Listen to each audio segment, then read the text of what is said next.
로마서 14장 17절입니다.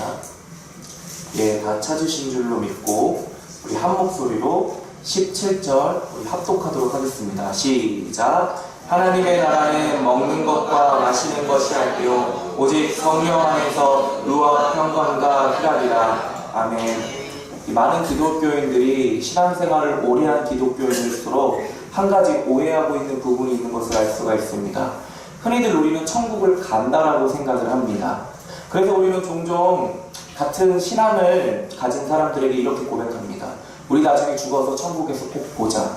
그러나 성경을 자세히 살펴보게 되면 천국은 가는 것이 아니라 오히려 천국이 우리가 발을 딛고 있는 이 땅 가운데로 온다라고 지금 말하고 있는 것을 볼 수가 있습니다. 갑자기 처음 듣는 소식이라서, 처음 듣는 말씀이라서 많이 당황하셨을지도 모르겠는데요. 실제로 예수님의 말씀, 즉 성경을 보면 알 수 있습니다. 시간 관계상 제가 읽어드리도록 하겠습니다. 마가복음 1장 15절을 살펴보게 되면 이렇게 써 있습니다. 때가 찼고 하나님의 나라가 가까이 왔으니 회개하고 복음을 믿으라 하시더니. 지금 뭐라고 말씀하고 있는 거죠? 하나님의 나라가 때가 찼고 지금 가까이 왔다라고 지금 말하고 있습니다. 이뿐만 아니라 우리가 매주마다 신앙을 고백하는 주기도문의 내용에도 하나님의 나라가 이곳으로 가까이 온다고 지금 기록하고 있습니다. 하늘에 계신 우리 아버지, 아버지의 이름을 거룩하게 하시며 아버지의 나라가 오게 하시며, 놀랍게도 하나님의 나라 천국이 이 땅 가운데로 오게 해달라고 우리는 매주마다 주기도문을 통해서 고백하고 있었다는 겁니다. 예수님께 꾸중을 많이 받은 바리새인이지만 이 바리새인은 가는 천국이 아니라 오는 천국을 믿었던 사람들입니다. 그래서 바리새인은 예수님께 이렇게 물어봅니다. 누가복음 17장 20절인데요. 바리새인들이 하나님의 나라가 어느 때에 임하나이까 묻거늘. 예수님께 꾸중을 많이 들은 바리새인이지만 바리새인들은 이 천국을 어떻게 이해하고 있었냐면 가는 곳이 아니라 하나님의 나라가 내가 있는 곳으로 온다고 지금 믿고 있다는 사실입니다. 좋은 신앙이란 성경에서 가르치는 대로 그대로 받아들이고 또 믿고 행하는 신앙입니다. 즉 우리는 성경이나 주기도문이나 또 이 모든 부분들을 살펴봤을 때 이제부터 천국은 가는 곳이 아니라 오는 개념으로 우리가 머릿속에 정립을 해야 됩니다. 사실 구약시대를 살펴보게 되면 하나님의 나라가 이 땅 가운데 잠깐 있었습니다. 다윗이 이스라엘 나라를 통치할 때 하나님의 나라가 조금 보였습니다. 또 요시아가 율법대로 이스라엘을 개혁할 때 그때 하나님 나라의 모습이 조금 보였습니다. 그리고 히스기야가 오랫동안 드려지지 않았던 유월절을 다시 회복했을 때 그때 하나님 나라의 모습을 잠깐 볼 수 있었습니다. 그런데 문제는 이스라엘 백성들의 죄로 인하여서 하나님의 나라가 감추어졌다는 겁니다. 이스라엘 백성들의 죄가 선명하게 드러났던 하나님의 나라를 덮었다는 겁니다. 하지만 걱정할 필요 없습니다. 왜냐하면 2000년 전에 하나님의 나라를 이 땅 가운데 완성시키시기 위해서 오신 분이 계시기 때문입니다. 그분이 누구시죠? 바로 십자가를 지시고 3일 만에 부활하신 예수 그리스도십니다. 그래서 마태복음 12장 28절을 살펴보게 되면 예수님은 이렇게 말씀하십니다. 그러나 내가 하나님의 성령을 힘입어 귀신을 쫓아내는 것이면 하나님의 나라가 이미 너희에게 임하였느니라. 무슨 말이죠? 아까까지는 하나님의 나라가 이 땅 가운데 가까이 온다라고 했습니다. 그런데 지금 예수님께서 뭐라고 말씀하시죠? 하나님의 나라가 이미 이 땅 가운데 임하였다라고 지금 선포하고 계시는 것을 볼 수가 있습니다. 유대인들은요, 바리새인들은요, 하나님의 나라가 가까이 왔다는 예수님의 말씀은 오케이였습니다. 그러나 하나님의 나라가 이 땅 가운데 왔다라는 예수님의 말씀은 도저히 바리새인들이 받아들일 수가 없었습니다. 왜냐하면 바리새인들이 생각하기에 하나님의 나라가 이 땅 가운데 왔다라는 개념은 로마로부터의 독립을 의미합니다. 독립뿐만 아니라 세상의 중심이 이스라엘이 되는 것을 바로 바리새인들은 하나님의 나라가 왔다라고 생각했기 때문입니다. 그런데 바리새인들은 주위를 둘러봐도 여전히 로마의 압제 가운데 이스라엘이 처해 있는 겁니다. 그래서 예수님의 말씀을 도저히 받아들일 수가 없었습니다. 그래서 결국은 예수님을 핍박하고 예수님을 몰아내는 것을 우리가 살펴볼 수 있습니다. 사실 저는 그 당시 바리새인이나 유대인들의 마음이 이해가 안 되는 건 아닙니다. 우리가 살고 있는 이 땅은 어떻습니까? 우리가 지금 몸담고 있는 동탄이라는 동네는 어떻습니까? 뉴스를 들어보게 되면 뉴스에서 들려오는 소식들은 하나님 나라의 기쁜 소식과는 거리가 멉니다. 아니 뉴스까지 가지 않아도 우리 주위에서 일어나는 이야기들을 들어보면 마음 아프고 속상하고 마음이 찢어지는 이야기들이 우리의 귀를 통해 많이 들려온다는 겁니다.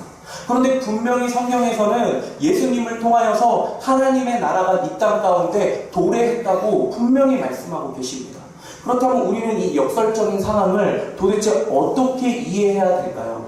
성경의 시간 개념을 올바르게 이해하면 우리가 알 수 있습니다. 유대인들은 시간 개념을 생각할 때 끝이 있다라고 생각했습니다. 그 끝이 바로 종말입니다. 그리고 종말 뒤에는 유대인들이 그토록 바라고 기다리던 세상이 도래한다고 믿었습니다. 실제로 한국 사람들도 이렇게 믿고 있지 않습니까? 우리가 지금 살고 있는 세상을 우리는 뭐라고 부르죠? 금생이라고 부릅니다. 그리고 이 땅의 끝, 종말이 다가올 때 우리는 사후세계, 내세가 있다라고 말을 합니다. 그런데 지금 우리가 생각하는 방식대로 성경을 이해하게 되면 우리가 잘못 이해하게 됩니다. 우리는 실제로 어떻게 이해를 하게 되냐면 시간이 계속 흘러가다가 예수님이 다시 오십니다. 그러면 이 세상은 종말을 고하게 되고 예수님과 함께 도래한 새하늘과 새 땅이 펼쳐진다고 생각을 합니다. 맞습니다. 틀린 부분은 아닙니다. 그러나 지금 여기가 하나님의 나라라는 개념이 상실되게 됩니다. 많이 어려우시죠? 제가 주일 저녁에 뭐 하는 건지 잘 모르겠지만 그러나 정말로 필요한 말씀입니다. 예, 하나님의 나라 개념은 놓쳐서는 안 되는 말씀입니다. 어찌됐든 간에 하나님의 나라가 이 땅 가운데 종말을 고한 다음에 오는 것이 아니라 성경에서 말하는 시간 개념을 우리가 이해하게 되면 이 땅이 곧 하나님의 나라라고 우리가 받아들여야 된다는 겁니다. 그런데 문제는 뭐냐면요. 지금 여기 임한 하나님의 나라가 눈에 보이는 나라가 아니라 감추어져 있는 하나님의 나라라는 겁니다.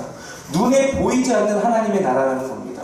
이 독특한 하나님 나라의 시간 개념 때문에 유대인뿐만 아니라 많은 사람들이 헷갈려 있습니다. 아니 여기가 무슨 하나님의 나라예요? 그래서 예수님께서는요 수많은 비유를 통해서 사람들에게 하나님의 나라가 여기야라고 지금 말씀을 해주셨습니다. 씨 뿌리는 자 비유도 그렇고요, 겨자씨 비유도 그렇고요, 밭에 감추인 비유도 그렇고요, 그물 비유도 그렇습니다. 제자들에게 수없이 말씀하셨습니다. 비유를 통해서 그 감추어져 있는 하나님 나라의 그 비밀들을, 모습들을 알려주시기를 원하셨습니다.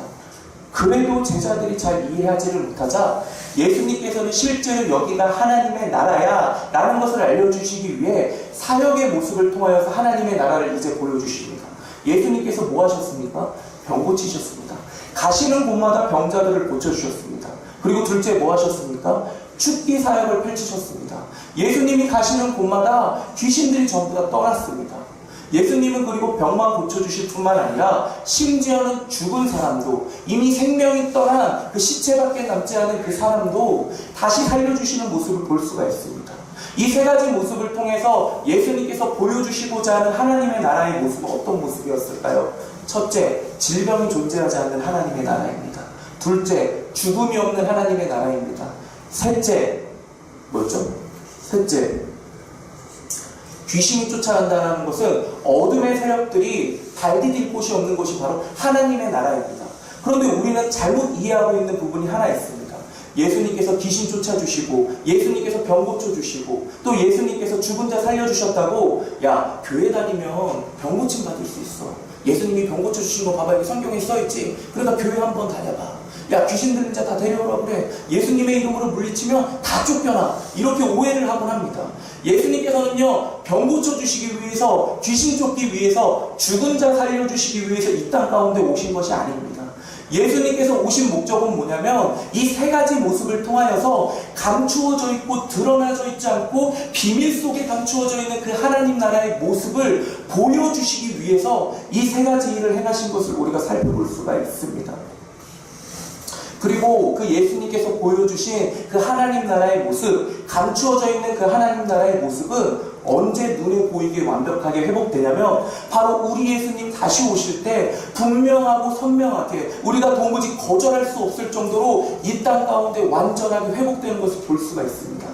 요한계시록을 살펴보게 되면 그 나라의 이름을 새 하늘과 새 땅이라고 말하고 있는 것을 볼 수가 있습니다. 그렇다면 이제는 여기가 이제 서론입니다. 아직 본론에 들어가지 않았습니다. 자, 긴 서론을 우리가 거쳐서 지금 본론에 들어가려고 하는데요. 자, 그렇다면 이미 임했지만 아직 완성되지 않는 이 하나님의 나라에서 우리가 어떻게 살아가야 됩니까? 이게 중요한 거 아닙니까? 우리가 머릿속으로만 알고 있다고 해서 우리에게 도움되는 건 아무것도 없습니다. 요한복음 3장을 살펴보게 되면요, 예수님께서 니고데모에게 이렇게 말씀하십니다. 진실로 진실로 내게 이르노니 사람이 거듭나지 아니하면 하나님 나라를 볼 수 없느니라. 니고데모는요, 예수님의 말씀을 잘못 이해해서 이 거듭남이라는 단어를 다시 엄마 뱃속으로 들어가는 것으로 이해를 했습니다. 그래서 예수님께서는 잘못 이해한 니고데모를 수정해 주시기 위해서 이렇게 말씀하십니다. 진실로 진실로 내게 이르노니 사람이 물과 성령으로 나지 아니하면 하나님 나라에 들어갈 수 없습니다. 물과 성령으로 나야만, 중생을 경험해야만 하나님 나라에 들어갈 수 있다고 지금 예수님께서 말씀하고 계시는 겁니다. 이 사실을 믿습니까?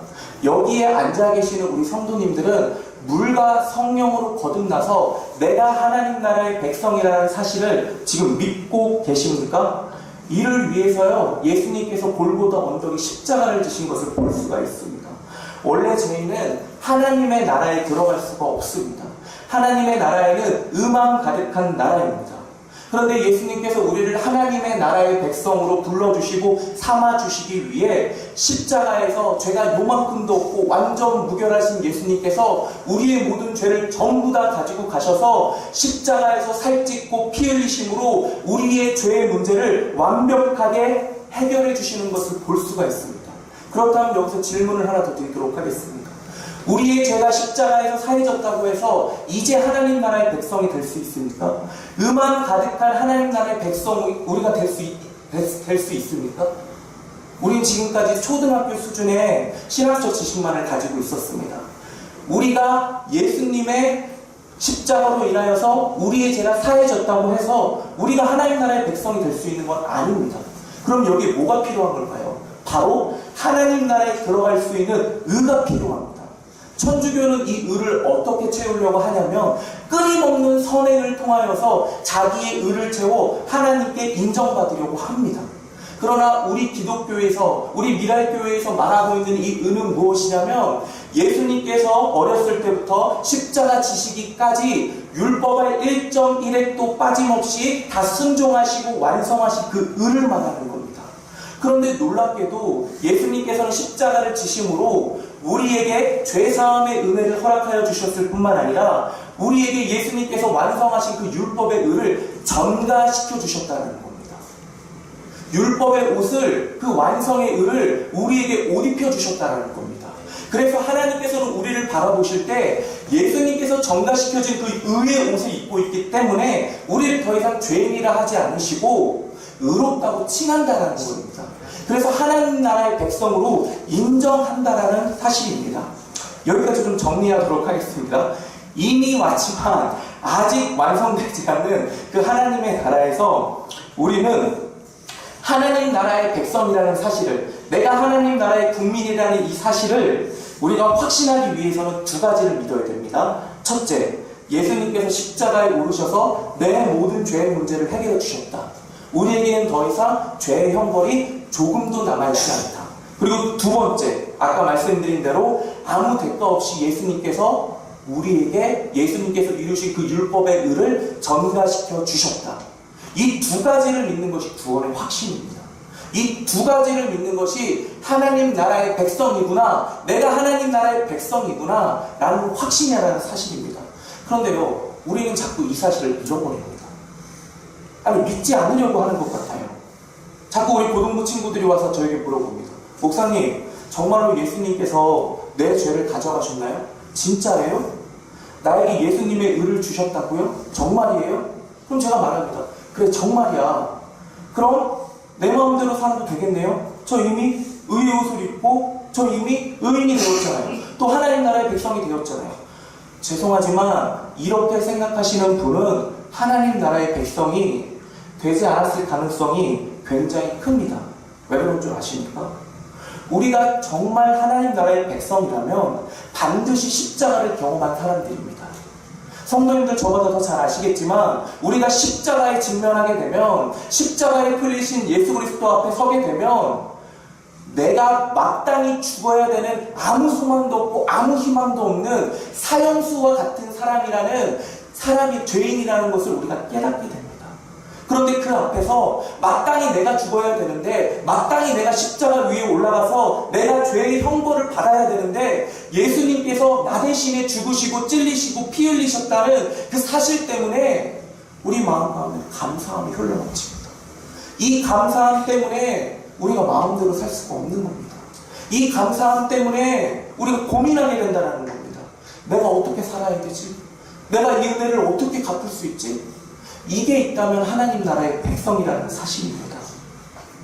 또 하나, 예수님께서 우리의 모든 죄의 형벌을 십자가에서 사해 주셨다는 사실을 우리는 자꾸 잊어버립니다.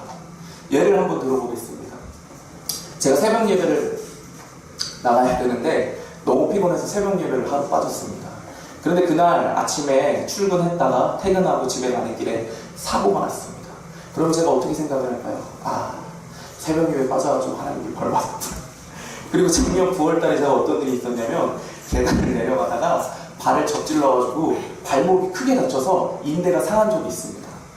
너무나 아파가지고 창피해. 주위 사람들이 보든지 말든지 신경 쓰지도 않고 발목을 부여잡고 제가 주일학교에 들어서 있었는데 제가 하면서 소리를 질렀던 적이 있습니다. 그리고 고통의 시간이 끝나자마자 제 머릿속에 드는 생각이 무엇인 줄 아십니까? 내가 뭐 하나님 앞에 잘못한 거니까? 왜 하나님은 나에게 이렇게 벌을 주시지? 이런 생각이 하려고 하지도 않았는데 자연스럽게 저에게 찾아오는 것을 볼 수가 있습니다. 이 생각 올바른 걸까요? 아니, 올바르지 않습니다. 이 생각은요, 예수님의 십자가를 올바르게 믿고 있는 신앙이 아닙니다. 예수님께서는요, 살찢고 피 흘리심으로 우리의 모든 죄를 해결했을 뿐만 아니라 우리의 죄로 인해 우리가 받아야 되는 그 형벌까지도 전부 다 해결해 주셨습니다. 과거와 현재, 미래, 그 모든 죄의 형벌을 해결해 주셨다는 겁니다. 그러면 우리가 지금 당하고 있는 고난의 의미를 우리가 어떻게 생각해야 됩니까? 바로 징계입니다. 하나님께서는요, 사랑하는 자녀, 하나님의 자녀에게는 징계를 주십니다. 마치 부모님이 자녀가 어긋난 길로 갈 때 찢어지는 마음을 부여잡고 사랑의 매를 드는 것처럼 하나님께서도 사랑의 매를 때론 드십니다. 왜? 사랑하시니까요. 어쨌든 다시 본문으로 돌아가서 우리 이 두 가지 사실을 절대로 놓쳐서는 안 됩니다. 자, 그렇다면 오늘 본문에서 우리가 하나님 나라의 백성답게 본격적으로 어떻게 살아야 됩니까? 오늘 본문을 다시 한번 제가 읽어드리도록 하겠습니다. 하나님 나라는 먹는 것이 아니요 오직 성령 안에 있는 의와 평강과 희락이라. 첫째, 하나님 나라의 백성은 점점 더 의로워지는 것을 볼 수가 있습니다. 어떤 목사님이 새벽 예배가 끝나고 집을 가려고 하는데, 새벽 예배 끝나고 나면 좀 이른 아침에 나오면 차가 별로 없지 않습니까? 근데 보는 게 자꾸 신호에 걸리는 거예요. 그래서 이 신호를 무시하고 쫙 밟았어요. 이 분은 하나님 나라의 백성다운 모습일까요? 아니면 백성답지 않은 모습일까요? 사실 제 이야기입니다. 사실 이 모습은 하나님 나라의 백성의 모습과는 거리가 조금 먼 모습인 것을 우리가 알 수가 있습니다. 근데 여기서 오해되지 말아야 될 건 뭐냐면, 하나님 나라의 백성은 의인이라고 지금 제가 말하고 있는 건 아닙니다. 의인이 되어야지만 하나님 나라의 백성이다라고 지금 제가 말하고 있는 건 아닙니다. 제가 말하고자 하는 말은 뭐냐면, 하나님 나라의 백성이라면 우리의 삶이 점점 더 의로운 방향으로 가야 된다고 지금 말하고 있는 겁니다. 물론 우리의 연약함 때문에 우리가 넘어질 때가 많이 있습니다.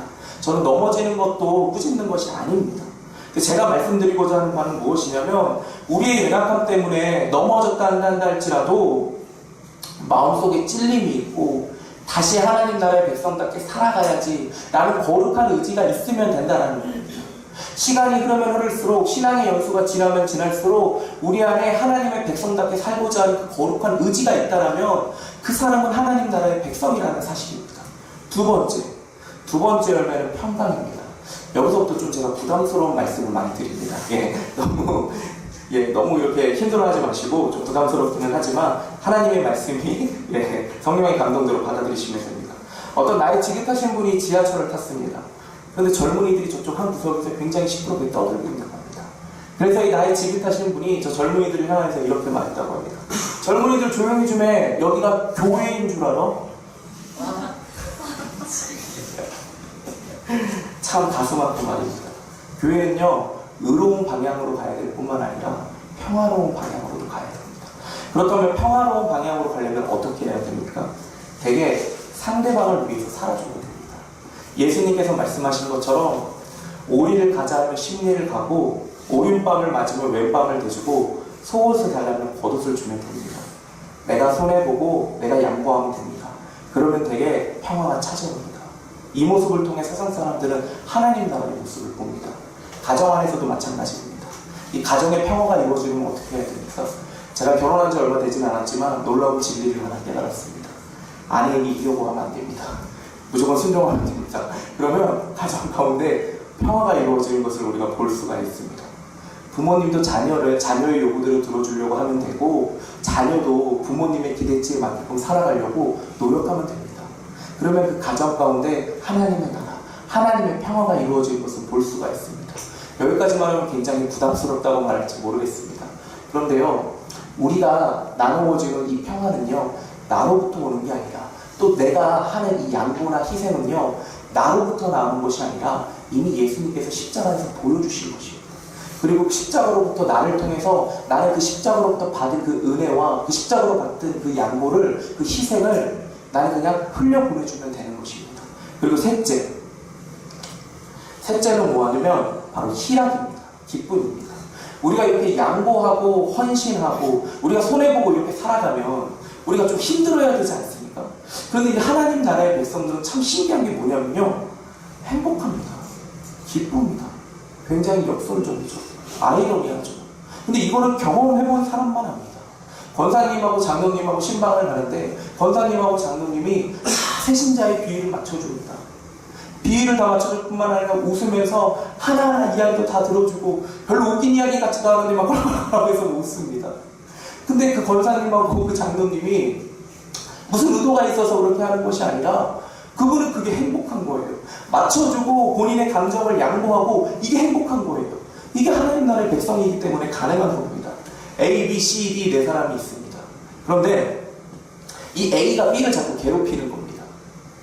근데 이 B가 아무런 대꾸도 안 합니다. 그냥 바보처럼 그냥 가만히 있습니다. 그랬더니 주위에 있던 C와 D가 이 B를 보면서 이렇게 말합니다. 쟤 뭔가 구린 구석이 있는 것 같아. 쟤 뭔가 잡힌 게 있는 것 같아. 이게 세상의 이치입니다. 모든 것을 제대로 판단하시는 하나님이 안 계시다면 우리는 핏대를 세우고 이 B의 정당성, 이 B는 자신의 정당성을 입증해야 됩니다. 그러나 모든 것을 제대로 판단하시는 하나님이 계시기 때문에 우리는 참는 겁니다. 우리는 인내하는 겁니다. 우리가 참고 인내하고 양보하고 희생할 때 세상 사람들이 우리의 모습을 통해서 하나님 나라의 모습을 보기 때문입니다. 이 문제는요, 이 사탄이 우리를 가만히 두지 않는다는 겁니다. 사탄이요, 우리가 하나님 나라의 백성답게 사는 걸 너무나도 싫어합니다. 그래서 자꾸 하나님 나라의 백성들을 공격합니다. 예전에요, 사탄은 예수 믿는 사람들을 어떻게 괴롭힌 줄 아십니까? 칼과 창으로 위협했습니다. 너 하나님 믿으면 죽어. 너 저기 저 사람 봤지? 쟤 예수 믿어가지고 화형당해서 죽은 사람이야. 라면서 위협합니다. 그런데 놀랍게도요, 위협을 하면 할수록, 창작칼을 들이대면 들이댈수록 오히려 교회가 부흥을 하는 겁니다. 하나님 나라가 점점 더 확장해가는 겁니다. 그래서 사탄이 이제는 전략을 바꾸었습니다. 어떻게 바꾸는 줄 아십니까? 너 예수님 잘 믿어. 그런데 생명 정부를 걸면서 믿지는 마. 너 교회 잘 다녀. 그런데 말씀대로 살지는 마. 말씀대로 살 때, 그 앞에 순종할 때 그 얻어지는 말씀의 기쁨은 절대로 누리지는 마. 사탄이 이렇게 전략을 바꿨습니다. 그런데 마음이 아프게도요, 많은 성도님들이 이 사탄의 이 치밀한 전략 앞에 넘어지는 것을 볼 수가 있습니다. 그래서 누구보다도 하나님 나라의 모습을 세상에게 보여줘야 될 성도가 하나님 나라의 모습을 자꾸 잃어버립니다. 그리고 교회가 자꾸 하나님 나라의 모습을 잃어버리는 모습들을 우리가 많이 볼 수가 있습니다. 그래서 오늘 본문은 이 하나님 나라의 모습을 세상에게 보여줄 수 있는 방법을 이렇게 기록하고 있습니다. 제가 읽어드리겠습니다. 오직 성령 안에 있는 의와 평강과 희락이라. 하나님 나라의 모습을 보여주며 사는 건 생각보다 쉽지가 않습니다. 그러나 성령으로 살 때 가능합니다. 성령 안에 있는 의와 평강과 희락이라. 우리가 성령으로 살 때 가능하다는 겁니다. 우리가 성령으로 양보하고 손해보고 희생할 때 말할 수 없는 기쁨이 우리 마음 가운데 물밀듯이 밀려온다는 겁니다. 저는 중고등부 사역할 때마다 느낍니다. 아이들 비위 맞추고 또 아이들이랑 놀아주는 게 얼마나 힘든 줄 다들 아시죠? 애들이 쓰는 급식체 그거 좀 공부하려다가 많이 이런 용어를 왜 써야 되는지 제 스스로도 의문에 빠졌지만 어쨌든 애들이랑 친해지고 그 친구들에게 하나님 나라의 모습을 보여주려면 그렇게 해야 되지 않겠습니까? 눈높이를 낮춰야 되지 않겠습니까?